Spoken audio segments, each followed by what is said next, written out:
Fast, focused, and fearless. Here's everything you need to know as you jumpstart your day. I'm Pauline Verzosa.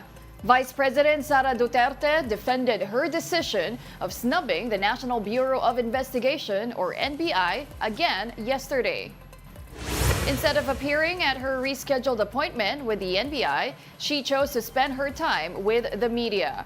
Duterte sent her legal counsel, who has her affidavit that contains her response to the subpoena filed against her. VP Sara said she does not want to waste her time going to the NBI and stressed that the investigation is not going to be fair for her. I don't think magiging patas itong investigasyon na ito dahil kung nakita nyo naman yung mensahe ng Pangulo na sinabi niya na ganitong kriminal gawain na hindi ko palalampasin. So, makita na natin, no, the pronouncements of the President, meron ng bias doon.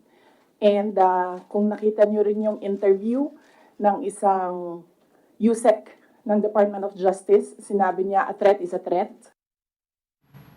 The Vice President reiterated that her previous statement against President Bongbong Marcos, First Lady Liza Araneta Marcos, and House Speaker Martin Romualdez was taken out of context. Despite this, VP Sara expressed no regrets in bearing her plans of contacting someone to kill the three in case she dies.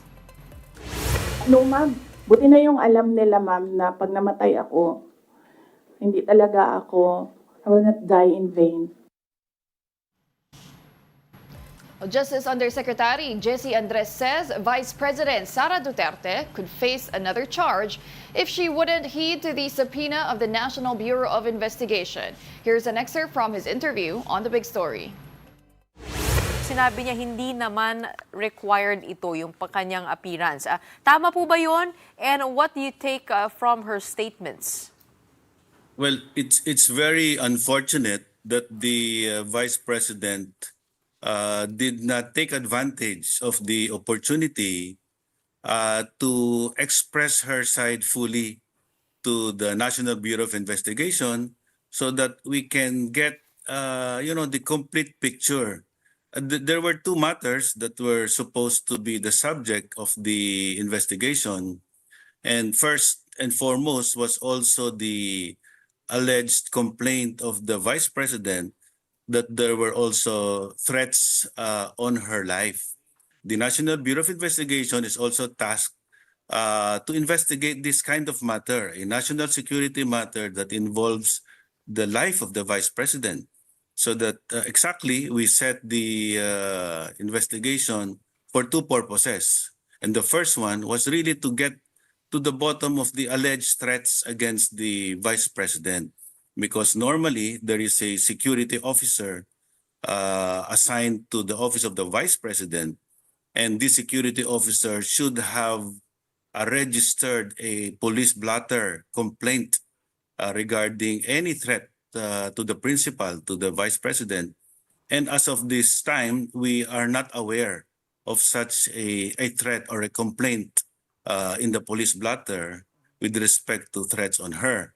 So the second matter that we were supposed to investigate were her utterances that the threats that he gave on the life of the sitting president, the First Lady, and Speaker Martin Romualdez.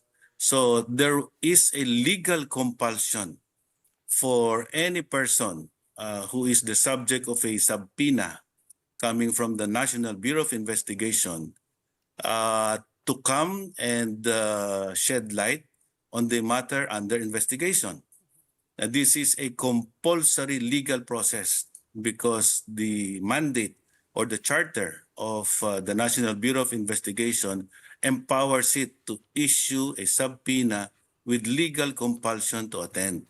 So that is also another possible criminal offense that the Vice President would commit if she would not heed the subpoena. And apparently she has no intention whatsoever to heed the subpoena, as she is saying that there is no need for her to attend the investigation. And he is just plainly denying everything.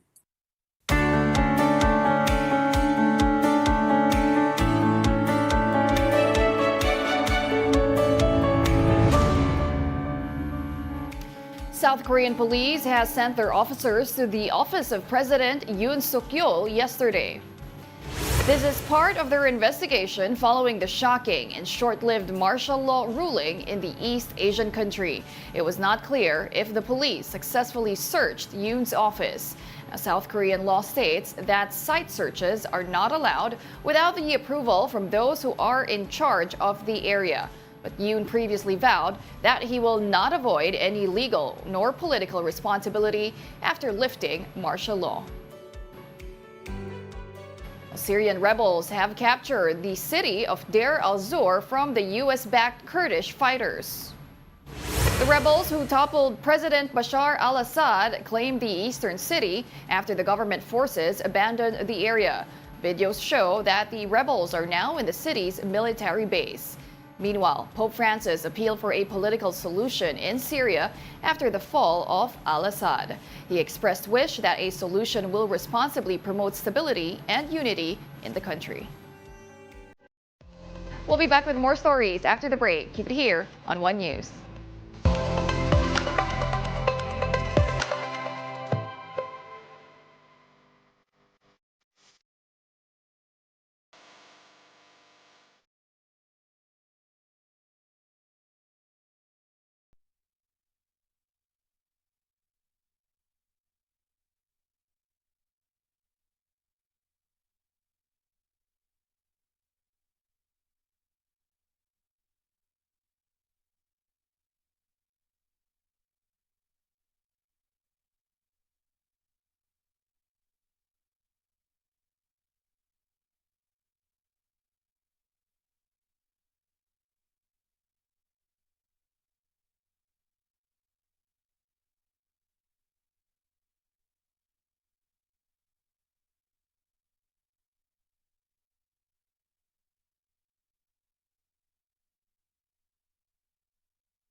Welcome back. You're still watching One News Now. I'm Pauline Verzosa. Let's now take a quick look at today's other headlines. In the Philippine Star, 5 Philippine universities, led by the University of the Philippines, landed in the third Quacquarelli-Simmons World University Sustainability Rankings. This tracks higher education institutions' ability to tackle the world's most pressing environmental, social, and governance challenges. And in business world, Philippine banks' asset quality continued to worsen as the industry's gross non-performing loan ratio rose to an over 2-year high in October. Preliminary data from the Bangko Sentral ng Pilipinas show the ratio rose to 3.6% from 3.47% in September and 3.44% a year ago.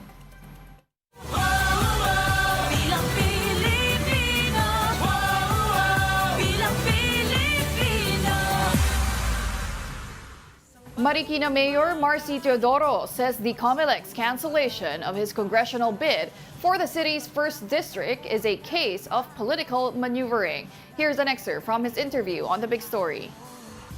What do you have to say? Yeah, I'm still waiting for the copy of the resolution coming from the first division of COMELEC. And until such time, I think I could intelligibly reply to any question. But at any rate, we intend to file a motion for reconsideration since the resolution or decision of the division is not yet final and executory. It's still appealable in the NBank. And what was your initial reaction? Did you expect it? I was just curious, Mayor Marcy. We heard one such case already, Leono Cayetano from Taguig, same thing happened to him. After that happened, did you expect that this could possibly happen to you as well? It's really part of the political maneuvering, especially in local elections like this or in congressional elections. When I transferred my voters registration, they already filed for cancellation or denial, of course, on my voters registration. However, COMELEC upholds my voters registration in the first district. So I was then confident, very, very confident, so that my COC is in order. They filed 2 cases, in fact, of disqualification. So ang intention marahil talaga ay politika. So it's not a surprise on my part. I'm not surprised, really. Okay. Mayor, let's just get the facts straight here. Kayo po ay lumipat mula sa Barangay Tumana, papunta sa Barangay San Roque, papunta sa 1st District. At sinabi po ng COMELEC that they described this as a flip-flopping transfer after you saw unfavorable prospects of winning in the 2nd District. Ano po ba yung naging kwento doon? Kailan po kayo lumipat? It's a mere allegation of my opponent, actually. So there's no truth to that.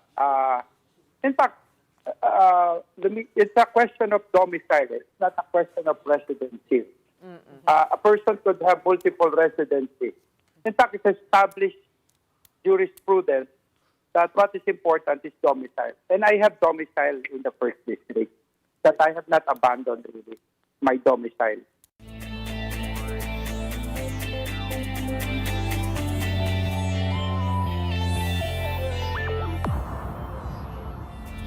The De La Salle Green Archers forced a Game 3 against the UP Fighting Maroons after claiming Game 2 of the UAAP Men's Basketball Finals last night. The defending champions successfully redeemed themselves and narrowly won against UP 76-75. It was a back-and-forth affair between the fierce competitors, with UP even leading the 3rd quarter thanks to JD Cagulangan's consecutive triples. However, 2-time MVP Kevin Kiambao came to the rescue in the game's final 2 minutes and sealed the win for La Salle. KQ led the Green Archers with 22 points. La Salle and UP will face off again in the do-or-die Game 3 on Sunday at the Smart Araneta Coliseum. Now, heads up, sports fans, you can catch the UAAP Finals on Pilipinas Live as they're giving the gift of free live games this December. You can enjoy the biggest sporting events this month on the Pilipinas Live app. Catch all the action in the UAAP Finals, PBL, PBA, NBA, Emirates Cup, and more. Watch all the action live, on demand, and on any device. All you have to do is download the app and register for free. You can also scan these QR codes or visit the websites flashed on the screen. And those are the top stories of the hour. Join us later at 9 a.m. as we continue to monitor the day's biggest stories. I'm Pauline Verzosa. We are One News.